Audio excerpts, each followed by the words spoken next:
Two Fathers is an NBC world premiere movie, and it stars Robert Conrad and George Hamilton. It's about justice and crime, or crime and justice. Gentlemen, it's a pleasure to see you.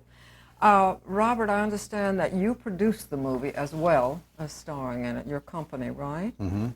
And I was thinking the two of you have such diverse screen images that it should make for interesting chemistry during the storyline, that's for sure, because you really do. Would you set the scene for me a little bit, give me some storyline on what happens here in the movie? Mm-hmm.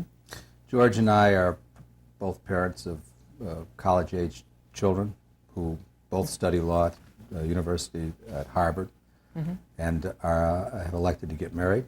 And I meet George in the course of the premarital preparation. And those children are unfortunately murdered. And they go through the judicial process.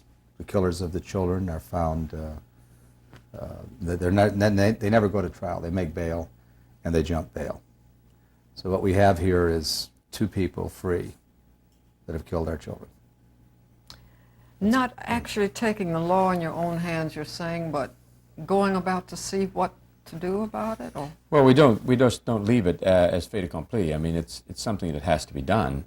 And his life is such that he can't go on with his wife or anything. He can't work, he can't do anything without getting to the bottom of it. And he feels that. Speaking for his character, for my character, I'm a man who's always been a corporate head, who's had solutions to things, but now all of a sudden has no solution and has always hidden behind lawyers. And so he's starting to become in touch with himself through his character. So the two of us together unify, even though there is no equality of background, we become equal because of our situation. And it's a very interesting thing, because something like that will equal everyone out, just as war does, or being stuck in an elevator with someone for hours on a time. All of a sudden, everyone's in the same boat. And Bob and I, funny enough, became very good friends during this movie, even though our backgrounds may be diverse. It's a strange thing. The movie had a grip over us, and we found that we did not know the answer to it. Interestingly enough, the humility of doing something like this is you don't know the answer. You have no ready answers to it. As characters, you can take different positions because that's what you want to do. But as men and as people who are concerned about their children, as both of us are, yes, we don't know what we would do in that situation. I would like to say I would turn it over to the justice and let them do with it. I don't think I could say that. I don't know that I would. And I don't know that the picture gives us any answer that would be any different than what we're taking now. What span of years are we talking about that the story encompasses? Several years, or you mean after the crime, or Months. Weeks, actually. weeks? Weeks, yeah. I was just curious to know, 1984. So the more that happened, then the more involved it got, and you began to ask yourself different questions Sure. as you went along. You're saying more or less. That's very right. interesting. It certainly is. Bob, you've produced several movies for NBC before, have you not, with your production company? Two, Four. three? Yeah, I'm going to produce one for ABC. Oh, really? Finally. I like it because you're responsible for the majority of the content.